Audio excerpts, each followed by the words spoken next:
আসসালামু আলাইকুম প্রিয় আপুরা, কেমন আছো সবাই? আজকে আমি আমার একটা একদম সিম্পল দিনের ব্লগ শেয়ার করব। খুব বেশি কিছু না, কিন্তু আমার কাছে ডেইলি লাইফের কিছু মুহূর্ত শেয়ার করতে ভালোই লাগে।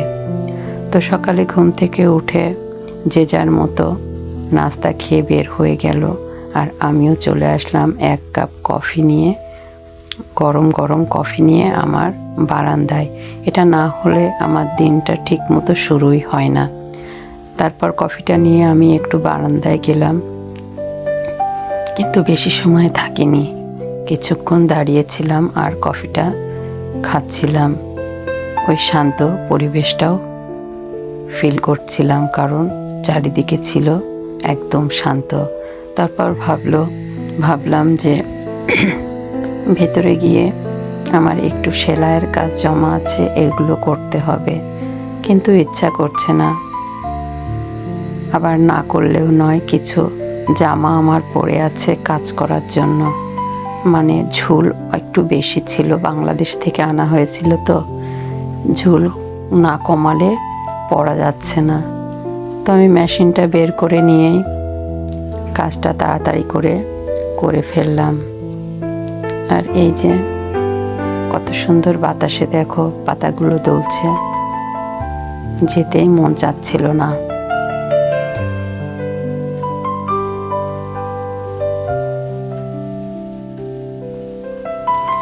তো যাই হোক, এখন তো কাজটা করতেই হবে। যাই দেখি, ঘরে যাই, কাজটা শেষ করে আবার একটু বাইরেও যেতে হবে, মানে কিছু সবজি বাজার করতে হবে। তাই আর এখানে বেশিক্ষণ দাঁড়িয়ে থাকতে পারছি না। এবার আমি আস্তে আস্তে কাজটা শেষ করে চলে আসলাম বাজারের দিকে, কাঁচা বাজার করতে।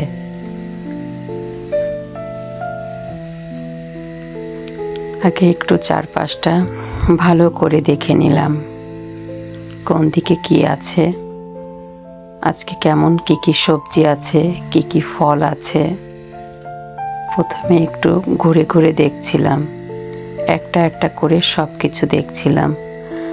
আসলে আমি যখন বাজারে আসি তখন তাড়াহুড়া করি না, একটু টাইম নিয়ে আসি, কারণ একটু দেখতেও আমার ভালো লাগে।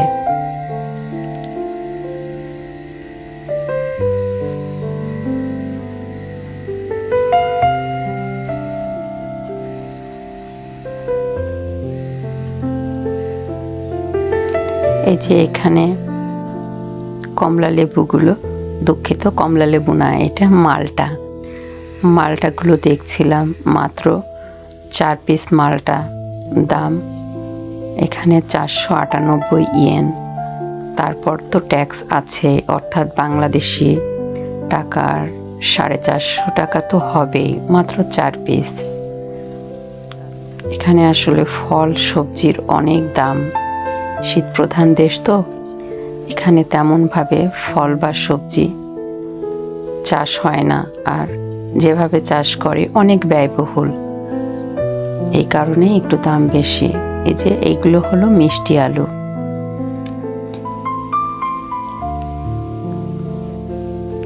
এটাও মিষ্টি আলু দিয়ে বিভিন্ন চিপস টাইপের করে বানিয়ে রেখেছে। এরা মিষ্টি আলুটা খুব পছন্দ করে।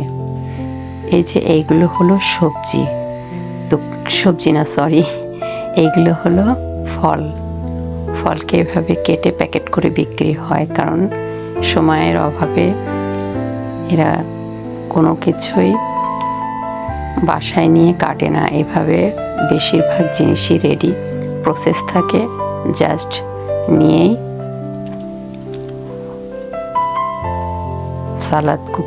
সালাডটা তো আর কুক করা লাগে না, সালাডটা নিয়েই খাওয়া যায়, আর অন্য খাবারগুলো প্রসেস করাই থাকে, জাস্ট একটু কুক করে নিলেই হয়ে যায়। তো এইগুলো সবই সালাদ। আমি আসলে একসাথে বেশি কিছু কিনি না, কারণ বেশি কিছু কিনলে হয় কি, নষ্ট হয়ে যায়। সাধারণত 1-2 দিন পর পরই আমি বাজার করি। এতে বেশি দিন ফ্রেশ থাকে আর আমার কাছেও ভালো লাগে। আর একটা জিনিস, আমি বারবার বাজার করতে আসতে আসলে বিরক্তও হই না, উল্টা একটু ভালোই লাগে, কারণ এতে একটু বাইরে বের হওয়া যায়। বিদেশ মানেই কাজকর্মের মাঝখানে একটু নিজের বিনোদনও দরকার। তাই একটু ঘোরাফেরা, একটু বাজার করা, এটাই হয়তো বিনোদন প্রবাস জীবনে। আমি মাঝে মাঝে শুধু কেনাকাটা না, ঘুরে ঘুরে দেখার জন্য টাইম নিয়ে বাজারে আসি। যেমন আজকেও আমি অনেকক্ষণ শুধু ঘুরে ঘুরেই দেখলাম কোন কোন জিনিস আছে, কোনটা নাই, কোনটা দেখতে ভালো লাগছে। এভাবে দেখতে দেখতে আসলে সময় কেটে গেল। কখনো কখনো তো এমন মনে হয় আমি কি নিতে এসেছিলাম সেটাই আমি ভুলে যাই, তারপর আবার মনে করে করে নিই। আমি তারপর একটু সামনে গেলাম, ওখানে গিয়ে আবার কিছুক্ষণ দাঁড়ালাম, দেখছিলাম আর কি দরকার আছে, কি দরকার নাই। কিছু জিনিস হাতে নিয়ে আবার রেখেও দিচ্ছিলাম, ভাবছিলাম নেব কি না। এই জিনিসটা আমি প্রায়ই করি, একবার নেই আবার ভাবি না দরকার নেই। আসলে আমি একটু সিলেক্ট করে জিনিস নিতে পছন্দ করি, যেটা দরকার সেটাই নিই। এভাবে আমি পুরো বাজারটা ধীরে ধীরে ঘুরলাম, বেশি কিছু নিইনি। ওই যে বললাম আমি 1-2 দিন পর পরই বাজারে আসি। পুরো মার্কেটটা প্রায় সবই ঘুরে শেষ করলাম। তারপর মাঝে মাঝে একটু থামছিলাম, দেখছিলাম। আসলে এই সময়টা আমার কাছে খুবই ভালো লাগছিল।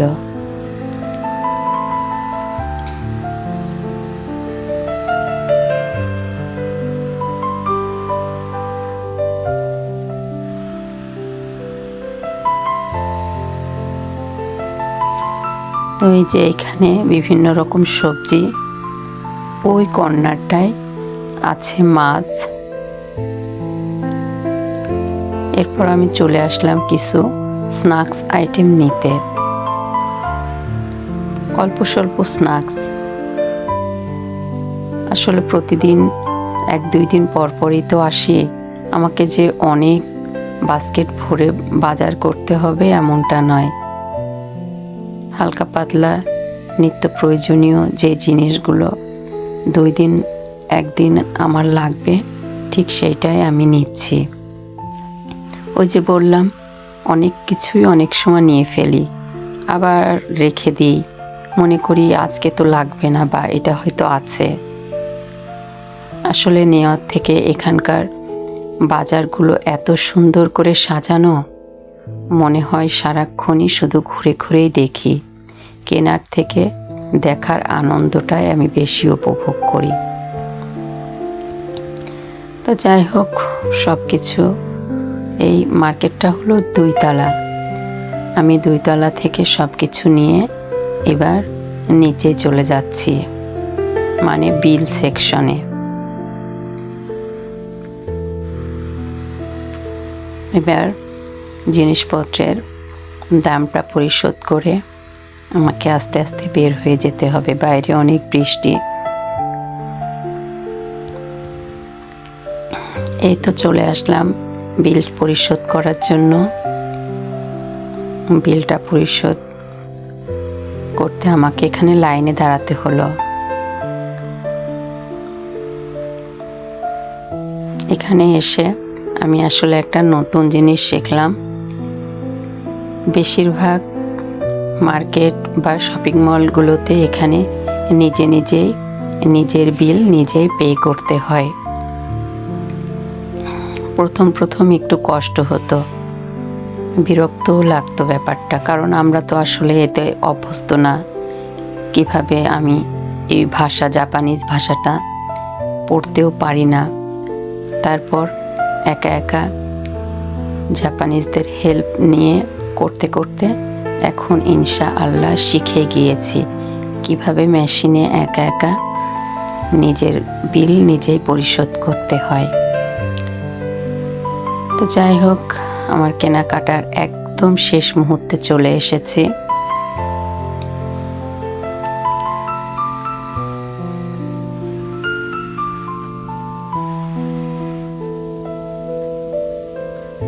এই ছোট ছোট ক্লিপগুলো নিতে আমার ভালো লাগে। পরে ভিডিওতে মনে হয় যে এগুলো তোমাদের জন্য একটু শেয়ার করে রাখলে হয়তো আমার মতো আমি যেরকম বাজার করে আনন্দ পাচ্ছি, তোমরা হয়তো দেখেও একটু আনন্দ পাবে প্রিয় আপুরা আমার। তবে আমি পুরো বাসা পর্যন্ত আসা দেখায়নি, এর আগেই ভিডিওটা শেষ করে ফেলেছি।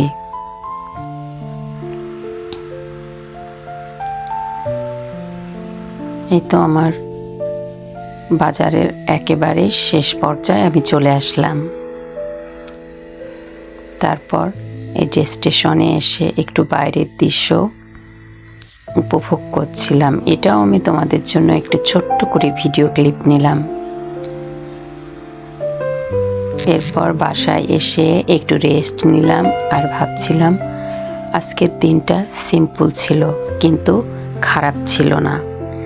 আমার লাইফে এমন সিম্পল দিন আসলেই ভালো লাগে, যেখানে ছোট ছোট কাজ আর একটু নিজের সময় কাটে। তো এই ছিল আমার আজকের ব্লগ প্রিয় আপুরা, একদম রিয়েল লাইফ। তোমাদের কেমন লাগলো অবশ্যই আমাকে কমেন্টে একটু জানিও। আর এরকম ভিডিও যদি ভালো লাগে সাপোর্ট করো, লাইক করো এবং চ্যানেলটা সাবস্ক্রাইব করে রেখো, কারণ তোমাদের একটা লাইক আমাকে নতুন নতুন ভিডিও বানাতে অনেক অনুপ্রেরণা দেয়। তো যাই হোক, আজকে এই পর্যন্ত। তোমাদের জন্য আমার অনেক দোয়া থাকলো। তোমরাও আমার পরিবারের জন্য দোয়া করো, ভালো থেকো। আবার অন্য কোনো দিন নতুন কোনো ব্লগ নিয়ে হাজির হব।